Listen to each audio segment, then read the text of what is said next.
candidat Plessis? Un modeste architecte naval, je dessine des bateaux, on est une toute petite équipe. Ce qu'on vend, c'est beaucoup à l'étranger. On fait plutôt des one-off, des toutes petites séries, on fait très peu de grandes séries. On a une passion immodérée pour le bois, mais objectivée, c'est-à-dire qu'on n'est pas des vendeurs de morceaux de bois non plus. Donc on travaille avec des chantiers qui fabriquent du prototype, des bateaux de propriétaires en fait, un peu de bateaux professionnels, pas beaucoup, quelques yachts à une époque. Bon, c'est aujourd'hui à mon sens discutable pour plein de raisons, mais passionnant par ailleurs. Donc voilà, petite équipe, on est à Lorient, et puis on fait ça depuis 27 ans. Depuis 27 ans. On a livré le 343e projet cet été. D'accord.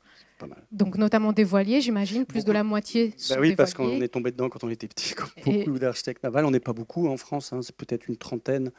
Sur de la plaisance, à peine, une vingtaine. Donc voile, parce que j'ai pas vraiment eu le choix. Enfin, comme plein de gamins bretons, j'ai été jeté sur un bateau sans qu'on m'ait demandé mon avis. Comme Rachel tout à l'heure. Il doit y en avoir plein la salle, avec beaucoup de plaisir. Et puis j'ai enseigné la voile aussi. Et puis c'est quelque chose qui s'est imposé à moi assez naturellement en fait. Premier bateau que vous avez dessiné? Eh ben, j'ai vu, quand vous m'avez posé la question, j'y ai réfléchi de manière drôle et sérieuse. Drôle, je ne l'ai toujours pas dessiné, c'est une sorte de bateau onirique, un truc que tous les architectes doivent porter, à mon avis, dans leur esprit, qui est une sorte de rêve qu'on dessine, qu'on imagine et qui change au fur et à mesure. Vous avez des mômes, les mômes s'en vont, vous avez des gros bateaux, des petits, etc. Peut-être je ne le dessinerai jamais, mais il est toujours redessiné. Et puis le premier, j'ai un peu de mal à enfin, le premier, il y a eu une première série de bateaux qui étaient des bateaux de voyage et de grandes croisières. Et des petits voiles avirons, des petits bateaux, parce que quand vous avez 25 ans, c'est très difficile. Tous mes propriétaires sont aujourd'hui au moins mon âge ou toujours continuent d'être plus âgés que moi, ce qui dit un peu de la plaisance d'ailleurs. Mais quand vous avez un type de 55 ans, parce que mon âge maintenant, quand j'en avais 25 et les types se posaient en disant vous allez me dessiner un 45, un 50, un 60 pieds, c'était toujours difficile parce que, un, il faut être légitime, deux, on était très jeunes. Donc au début, c'est venu par des petits objets qui étaient moins précieux peut-être que ce qu'on a pu dessiner par la suite. Vous avez vu, le calendrier de la course au large en Bretagne est assez dense, assez riche. Il y a un mois, on finissait la course des Terre-Neuve, partie de Saint-Quay-Portrieux. Dans 4 jours, on donne le départ d'une autre course au large, de Concarneau aux Antibes. Est-ce que le carnet de commandes des architectes navals sont aussi riche aussi? Mais oui, il y a beaucoup de... Et nous, on n'est pas des spécialistes de la course au large, on y vient à la fois par passion et à la fois parce que c'était pas un modèle... Pendant très longtemps, on a considéré que ce n'était pas un modèle économique à l'agence, parce qu'on n'avait pas passé de coureurs. Et donc, on tournait, on gravitait autour vraiment du monde du one-off, à 70% à l'étranger. Donc, on se disait, il y a une sorte de plafond, quand vous avez 25-30 ans, il y avait une sorte de plafond infranchissable, à moins de courir, comme l'ont fait certains, ou d'avoir un réseau qui se constitue autour de la course au large. Ce n'était pas notre ADN. Et puis, il y a quelques années, on a commencé à reprendre ce travail-là en se disant, mais il y a sûrement quelque chose à faire autour de la décarbonation, parce qu'un bateau de course au large ou un autre type de bateau, ça reste un cahier des charges, un usage. Évidemment, si vous n'êtes pas un spécialiste de l'IMOCA, il faut quand même se poser la question et s'entourer sérieusement. Ce qu'on a fait, c'est pas simple du tout. Et donc, oui, en ce moment, il y a un classe 40 en chantier, il y en a 2 en conception, il y a 2 proto 650 et il y a 4 IMOCA pour 2028. Alors, parlons un tout petit peu de la course au large. J'avais repris quelques chiffres issus des assises environnementales de la course au large qui ont eu lieu il y a 1 an à Paris. Oui, et chapeau d'ailleurs. Organisé par la Fédération française de voile, merci beaucoup, puisque ça a le mérite justement de poser des chiffres, de donner un ordre de grandeur de l'empreinte écologique de la course au large.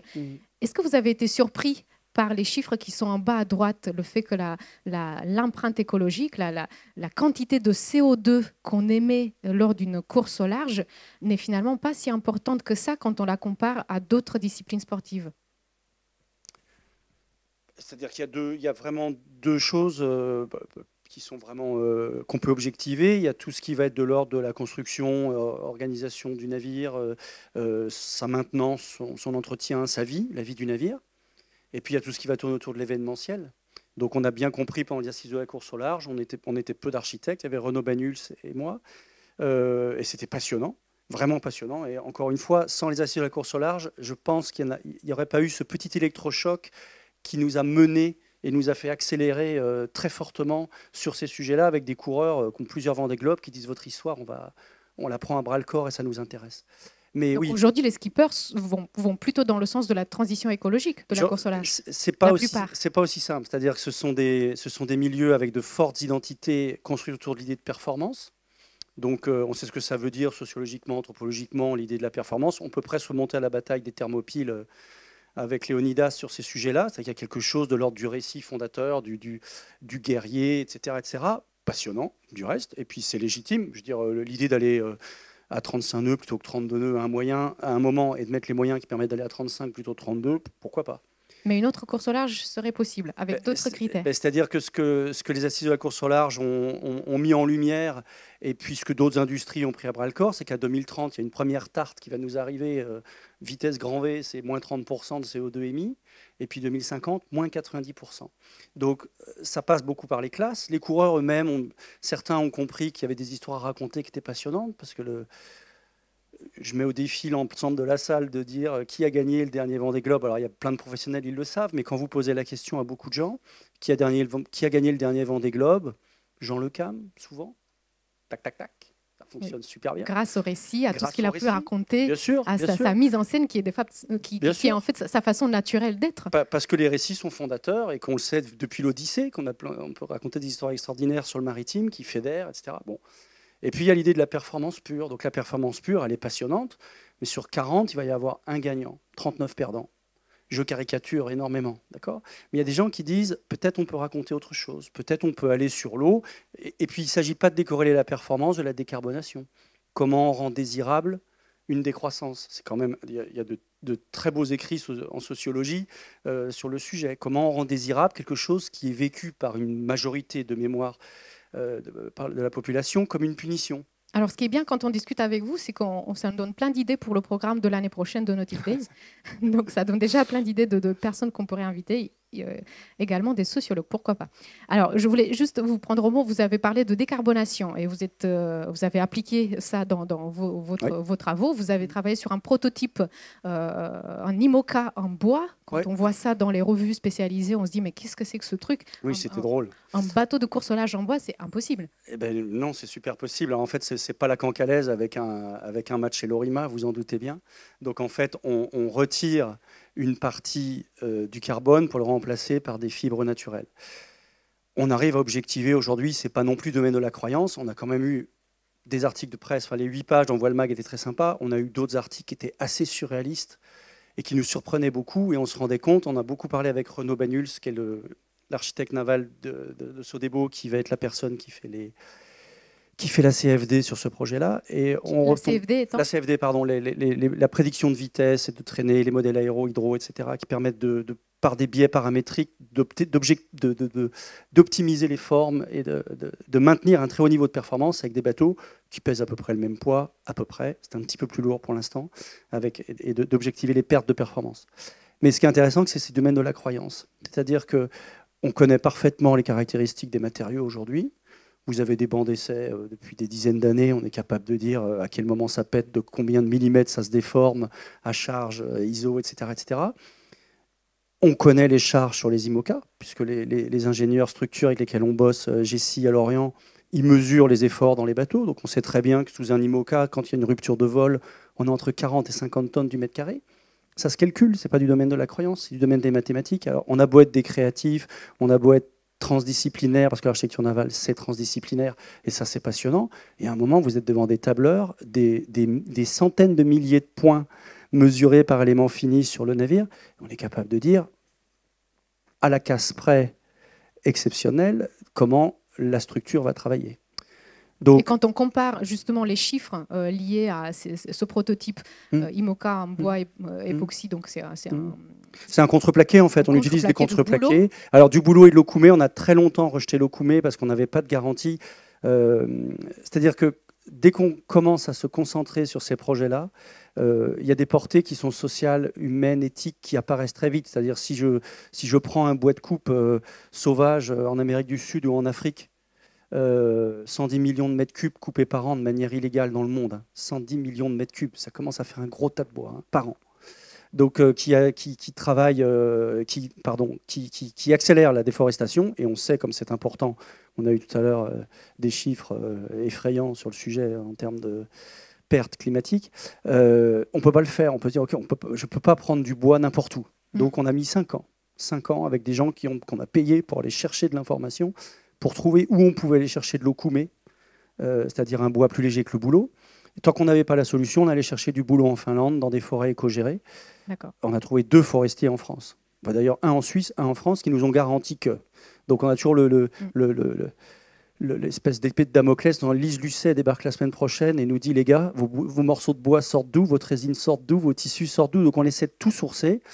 On fait des ACV, évidemment. Les ACV sont des analyses de cycle de vie, qui sont aujourd'hui ISO, donc on ne peut pas faire n'importe quoi. On a toujours standardisé, tout est bien documenté. C'est ça. Et quand on est sur des approches de ce type-là, c'est très impressionnant. 538 à 201, 11 538, qui ont fait un travail extrêmement sérieux sur le sujet. 201 tonnes, ça sera peut-être 246. Ça sera peut-être 199, c'est pas très important. Ce qui est important aujourd'hui, c'est de se dire, on respecte les accords de Paris, 2030, moins 30%. Ce qui a été initié par les assises de la course au large, on suit le chemin et on voit si les coureurs nous accompagnent, si les classes nous accompagnent, et ça, c'est pas si facile que ça. Mais bon, sous la contrainte, tout le monde y vient. Et puis ce qu'on mesure, c'est un écart. C'est-à-dire que ça fasse 200 ou 246 ou même 270, ce qu'il faut, c'est que 2028, on conserve cette avance et que les coureurs soient à moins 30%. On est à plus de moins 30%. Sur la coque structurée pontée, aujourd'hui, on est à un ratio de 10. C'est énorme. Enfin, c'est énorme. Donc, parce qu'à partir du moment où vous virez un petit peu de carbone, et le carbone, c'est une manière géniale, enfin, c'est léger, c'est résistant. C'est léger, c'est résistant, c'est une matière extrêmement intelligente qui est capable de faire passer nos efforts de fou autour des foils quand il y a des foils et sous le fond de coque pour le slamming à très haute vitesse. Donc on ne peut pas se passer de carbone. Sur le bateau, on a entre 500 et 600 tonnes de carbone au module sur le bateau en contreplaqué. Mais c'est de la rétro-innov. Quelque part, ça demande beaucoup de savoir-faire et en même temps, on a tous vu passer des muscadets, des bateaux à moteur en contreplaqué qui font du slamming à 40 nœuds. Il y a des milliers de prototypes dans le monde de bateaux de propriétaires en bois moulé, en strip planking. Donc c'est possible. Donc là, on connaît ça par cœur. De la rétro-innovation. Moi, je dis rétro-innov. Après, on peut dire utiliser du rétro-innovation, pardon. Terme à retenir à sortir en soirée. Ouais, non, je suis pas sûr de l'effet. Mais c'est sûr qu'une cagette, je mets des guillemets pour rire en contreplaqué, un muscadet. Ça fait, je ne sais pas quand a été destiné le muscadet, honte sur moi, mais peut-être 58, 59, 60. Ça fait quand même un paquet de temps qu'on fait des bateaux en CP et qu'on sait calculer en contreplaqué, qu'on sait calculer les structures de ces bateaux-là. Après, un IMOCA, c'est spécial. Un classe 40, c'est plutôt facile. Et un 650, il y en a eu plein. Des bateaux en bois époxy. Alvar Mabir, qui était président de la classe 40, pendant des années, disait « Je rêve à nouveau de revoir des bateaux en bois ». On a échangé beaucoup avec Alvar. Pour lui, c'est un chemin évident. La classe 650 dit c'est un chemin évident. La classe 40, il y a peu de carbone à part le mât et la baume, donc on est plutôt assez tranquille avec ça. Les écarts sont pas si phénoménaux. Après, faire bouger l'IMOCA, je ne dis pas qu'on est en train de faire bouger l'IMOCA. L'IMOCA va devoir bouger de toute façon. Parce que 2015, parce que les accords de Paris et qu'il va falloir y venir. J'aimerais bien qu'on reste là-dessus. Vous avez vu, la journée nautique Day, c'est une course, notre entretien aussi. Donc on va vraiment rester là-dessus, sur cette idée positive qu'on peut atteindre les objectifs de l'accord de Paris. Oui, et on vous retrouve peut-être au cocktail à 16h30 pour continuer les discussions. Parfait. Merci beaucoup.